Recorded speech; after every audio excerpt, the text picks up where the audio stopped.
Software क्या होता है? वे प्रोग्राम जो हार्डवेयर को निर्देश देते हैं उन्हें सॉफ्टवेयर कहते हैं।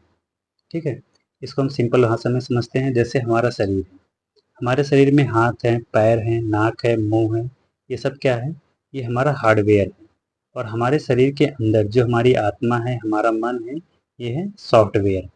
सेम इसी तरीके कंप्यूटर में भी होता है। कंप्यूटर के बाहर के प्रोग्राम जो भी होते हैं, जैसे मॉनिटर है, माउस है, प्रिंटर है, ये सब क्या है? हार्डवेयर है। और कंप्यूटर के जो सॉफ्टवेयर होते हैं, जो अंदर के प्रोग्राम होते हैं, वो क्या होते हैं? सॉफ्टवेयर होते हैं। ठीक, हमारे शरीर के तरीके। ठीक है, ये चीज़ें समझ में आई? और जो हमारा हाथ है, पैर है, नाक है, मुंह है, इसे चलाता कौन है? इसे चलाती है हमारी आत्मा, हमारा मन। ठीक है, सेम उसी तरीके जो सॉफ्टवेयर है वो हार्डवेयर को चलाने का काम करता है। जैसे हमारे शरीर की आत्मा ये एक सॉफ्टवेयर का काम करती है, और हमारा हाथ पैर क्या है? ये हार्डवेयर का काम करता है। ठीक है, चीज़ें समझ में आई? तो सॉफ्टवेयर क्या है? सॉफ्टवेयर वो प्रोग्राम है जो हार्डवेयर को निर्देश देते हैं। ठीक है, चलिए देखते हैं। सॉफ्टवेयर भी 3 प्रकार के होते हैं। ठीक, सॉफ्टवेयर कितने प्रकार के होते हैं? सॉफ्टवेयर 3 प्रकार के होते हैं। सिस्टम सॉफ्टवेयर, एप्लीकेशन सॉफ्टवेयर और यूटिलिटी सॉफ्टवेयर। ठीक है, अब इनको हम देख लेते हैं एक एक करके कि क्या क्या होते हैं। जैसे सिस्टम सॉफ्टवेयर की बात करें तो जिसके बिना कंप्यूटर काम न करे उन्हें क्या कहते हैं? System software. जैसे आपके मोबाइल में एंड्रॉयड है, बिना एंड्रॉयड के मोबाइल काम नहीं करेगा।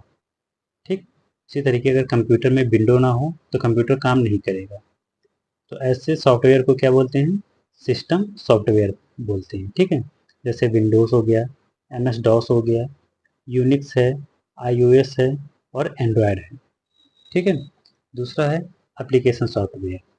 वो ऐसे सॉफ्टवेयर होते हैं जो यूजर को सुविधा के लिए बनाए जाते हैं। ठीक, ऐसे सॉफ्टवेयर जो यूजर की सुविधा के लिए बनाए जाते हैं। जैसे ऐप्स होते हैं, हमारे मोबाइल में बहुत सारे ऐप्स होते हैं, हम रखते हैं। कुछ ऐप्स होते हैं पेमेंट के लिए होते हैं, कुछ एडिटिंग के लिए होते हैं, कोई कैमरा होता है कि नहीं? ये सारे ऐप्स क्या हैं? एप्लीकेशन सॉफ्टवेयर होते हैं। जैसे ऐप्स हो गए, एम एस वर्ड हो गया, एम एस एक्सेल हो गया, ये सब एप्लीकेशन सॉफ्टवेयर की कैटेगरी में आते हैं। ठीक है, तीसरा है यूटिलिटी सॉफ्टवेयर। यूटिलिटी सॉफ्टवेयर होता है कंप्यूटर की क्षमता और गति को बढ़ाना। ऐसे सॉफ्टवेयर जो कंप्यूटर की क्षमता और गति को बढ़ाते हैं। जैसे मान लीजिए आपके कंप्यूटर में वायरस आ गया, तो उसको हटाने के लिए हम क्या लगाते हैं? एंटीवायरस। तो ऐसे सॉफ्टवेयर क्या कहलाते हैं? यूटिलिटी सॉफ्टवेयर कहलाते हैं। जैसे एंटीवायरस है, फाइल मैनेजर है, ये सब क्या करते हैं? कंप्यूटर की गति और क्षमता को बढ़ाते हैं। ठीक है, तीनों क्लियर हुए? तो सॉफ्टवेयर 3 प्रकार के हुए, सिस्टम सॉफ्टवेयर, एप्लीकेशन सॉफ्टवेयर और यूटिलिटी सॉफ्टवेयर। अब हम देखते हैं कि ये जो सिस्टम सॉफ्टवेयर है ये भी 2 तरीके का होता है। ठीक है, तो चलिए देखते हैं।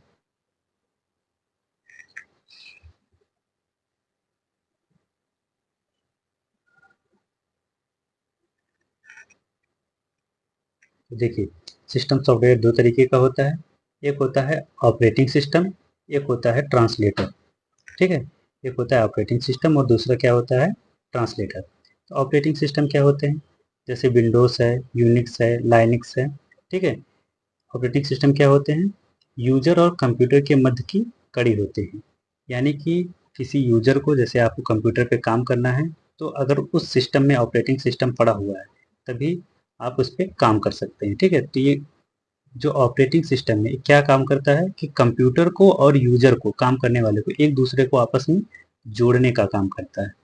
ठीक है, और दूसरा क्या होता है? ट्रांसलेटर होता है। ट्रांसलेटर का मतलब ये बदलता है। ट्रांसलेटर ये हाई लेवल लैंग्वेज को लो लेवल लैंग्वेज में बदलता है।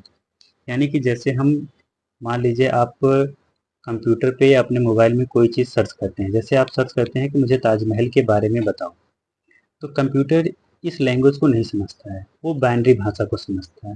बाइनरी भाषा यानी कि 0 और 1 की भाषा को समझता है। वो होती है लो लेवल लैंग्वेज। लेकिन आप उससे क्या पूछ रहे हो? हाई लेवल लैंग्वेज में।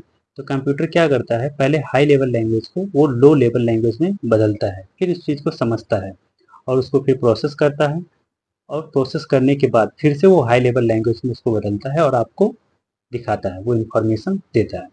ठीक है, तो ये काम कौन करता है? ट्रांसलेटर करता है। ठीक है, तो जैसे लो लेवल लैंग्वेज जो होती हैं उसको क्या बोलते हैं, निम्न स्तरीय भाषा बोलते हैं। कौन कौन सी हैं, एक होती है मशीन भाषा और दूसरी होती है असेंबली भाषा। ये दोनों भाषा लो लेवल लैंग्वेज होती है, ठीक है। और हाई लेवल लैंग्वेज जो होती हैं जैसे सी है, सी प्लस प्लस है, जावा है, ये सब हाई लेवल लैंग्वेज के अंदर आती हैं, ठीक। अच्छा, ये जो ट्रांसलेटर होता है ये भी 3 तरीके का होता है। कौन कौन सा, ये होता है कंपाइलर, एक असेंबलर और एक इंटरप्रेटर, ठीक है। अभी क्या होते हैं तीनों, हम इनको देख लेते हैं कि तीनों क्या होते हैं। जैसे बात करते हैं कंपाइलर, तो कंपाइलर पूरे प्रोग्राम को बाइनरी में बदलता है। इसका कहने का क्या मतलब है, जैसे कि मान लीजिए पूरा एक पेज लिखा हुआ है, कि ये पूरे पेज को एक ही बार में बाइनरी भाषा में बदल देता है, ठीक है। और ये जो असेंबलर है ये क्या काम करता है, असेंबलर असेंबली भाषा को बाइनरी भाषा में बदलता है। ये दोनों भाषाएं क्या है, लो लेवल लैंग्वेज भाषा है, जैसे कि निम्न स्तरीय भाषा है। तो असेंबलर जो है, जो असेंबली भाषा है, इस असेंबली भाषा को क्या करता है, मशीनी भाषा यानी बाइनरी भाषा में बदलने का काम करता है, ठीक है। अब उसके बाद आता है इंटरप्रेटर। ये क्या काम करता है, ये एक बार में सिर्फ एक लाइन को बाइनरी भाषा में बदलता है। जैसे जो कंपाइलर है, ये कंपाइलर पूरे प्रोग्राम को एक ही बार में बाइनरी भाषा में बदल देता है। और इंटरप्रेटर ये एक बार में सिर्फ एक लाइन को बाइनरी भाषा में बदलता है, ठीक है। इतना हो गया, ठीक। चलिए, इतना समझ में आया। चलिए नेक्स्ट पॉइंट देखते हैं, M S DOS. M S DOS क्या है, एम एस डॉस एक ऑपरेटिंग सिस्टम है, ठीक है। एम एस डॉस और एम एस विंडो ये दो बहुत ही यूज किए जाते हैं। जैसे बात करते हैं एम एस डॉस की पहले, ठीक। एम एस डॉस का फुल फॉर्म क्या होता है, माइक्रोसॉफ्ट डिस्क ऑपरेटिंग सिस्टम, ठीक है। ये क्या होता है, Microsoft disk operating system, M S DOS का फुल फॉर्म होता है। और 1981 में पहली बार इसको लॉन्च किया गया था। एम एस डॉस 1981 में पहली बार लॉन्च हुआ था। और ये TUI या CUI पर काम करता है।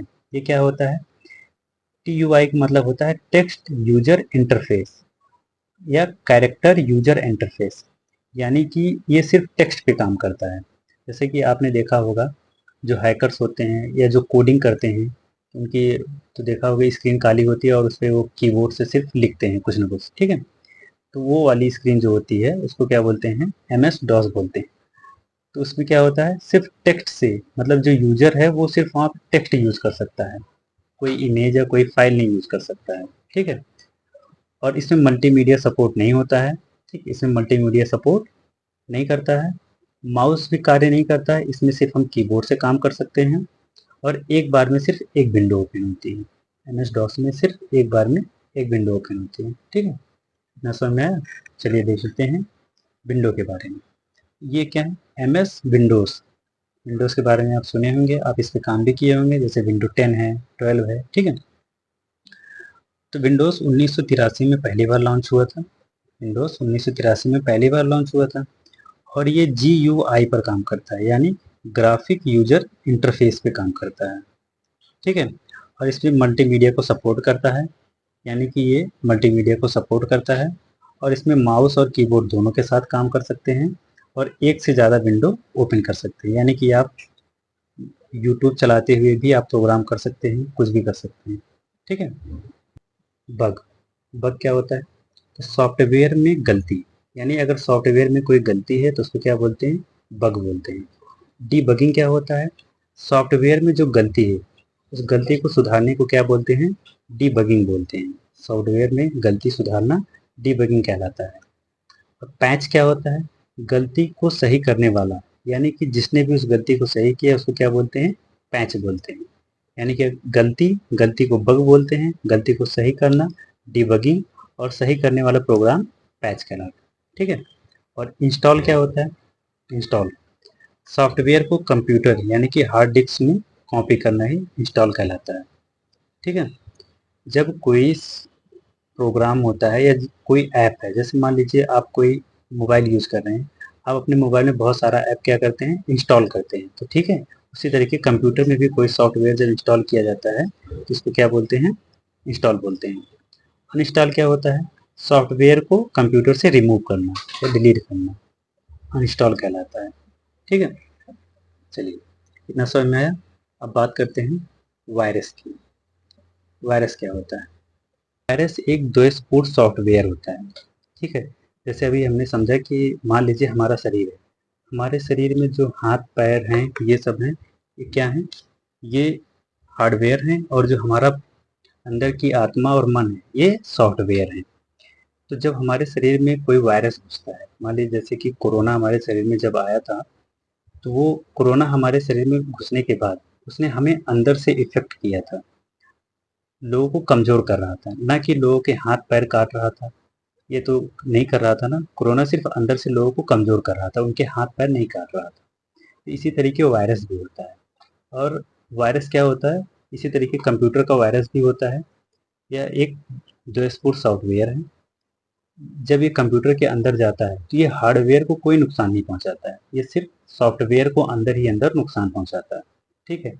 और ये यूजर की अनुमति के बिना कंप्यूटर को संक्रमित करता है, यानी कि ये बिना आपकी इजाज़त कंप्यूटर में घुसता है और उसको नुकसान पहुंचाता है, ठीक है। यह मेमोरी या इंटरनेट से फैलता है।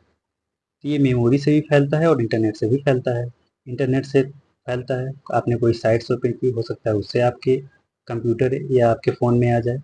मेमोरी, जब आप किसी लैपटॉप में या कंप्यूटर में कोई पेन ड्राइव लगाते हैं, कोई सीडी लगाते हैं, तो हो सकता है उसमें वो वायरस हो और वो आपके कंप्यूटर को इफ़ेक्ट कर जाए, ठीक है। ये चीज़ें समझ में आई? चलिए, यह हार्डवेयर को नुकसान नहीं पहुंचाता है, अभी हमने देख लिया। अच्छा, अब अगला पॉइंट देखते हैं, सबसे इम्पोर्टेंट, वायरस का फुल फॉर्म क्या होता है? तो वायरस का फुल फॉर्म होता है vital information resource under seize. इसको याद रखिएगा क्योंकि ये एग्जाम में बहुत पूछा जाता है। Vital information resource under seize, ये वायरस का फुल फॉर्म होता है। एक वायरस है क्रीपर। एक वायरस है क्रीपर, सबसे पहला खोजा गया वायरस। क्रीपर क्या है? ये सबसे पहला खोजा गया वायरस है, ठीक है। इसे 1971 में टॉमिल्सन ने बनाया था। इस वायरस को 1971 में टॉमिल्सन ने बनाया था, ठीक है। यहाँ पे कुछ वायरस के नाम दिए हैं, आप इनको याद रखिएगा। जैसे माइकल एंजिलो एक वायरस है, माई डूम ये भी एक वायरस है, Columbus, Jerusalem, C Brain, I love you, ये सारे क्या हैं? जो वायरस के नाम हैं, ठीक है। आप इन्हें याद रखिएगा। और एक पॉइंट याद रखिएगा कि वायरस जो अपनी कॉपी स्वयं बनाते हैं, ठीक है। ऐसे कुछ वायरस हैं जो अपनी कॉपी स्वयं बना लेते हैं, यानी कि आप कंप्यूटर में जाएंगे तो अपनी मल्टीपल कॉपियाँ बना लेते हैं, ठीक। तो कौन कौन से हैं? जैसे मालवेयर है, वार्म है, स्पाईवेयर है। ये एग्जाम में बहुत पूछे जाते हैं, ठीक है।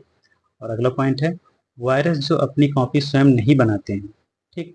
उसका एग्जाम्पल है ट्रोजन हॉर्स, ठीक। ट्रोजन हॉर्स एक ऐसा वायरस है जो अपनी कॉपी नहीं बनाता है, ठीक है। समझ में आया? चलिए नेक्स्ट पॉइंट देखते हैं, एंटीवायरस। एंटीवायरस, अब वायरस है तो उसका तोड़ भी होगा, एंटीवायरस। तो वायरस से बचने के लिए, ठीक है, वायरस से कंप्यूटर को बचाने के लिए, सिस्टम को बचाने के लिए हम क्या यूज़ करते हैं? एंटीवायरस का यूज़ करते हैं, ठीक है। और कुछ एंटीवायरस के हम नाम बता रहे हैं, आप उन्हें याद रखिए, ठीक है।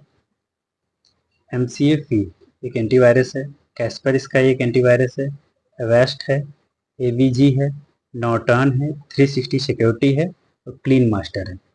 ये सब एक एंटीवायरस है, ठीक है। आप इनके नाम याद रखिएगा क्योंकि वहाँ पे क्वेश्चन ऐसे ही आएंगे, पूछ लेगा इसमें से कौन सा एक एंटीवायरस है, ठीक है। आप इनके नाम याद रखिएगा।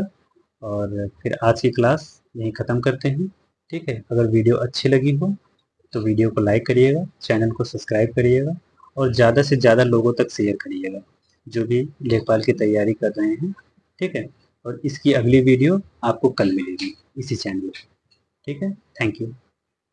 जय हिंद।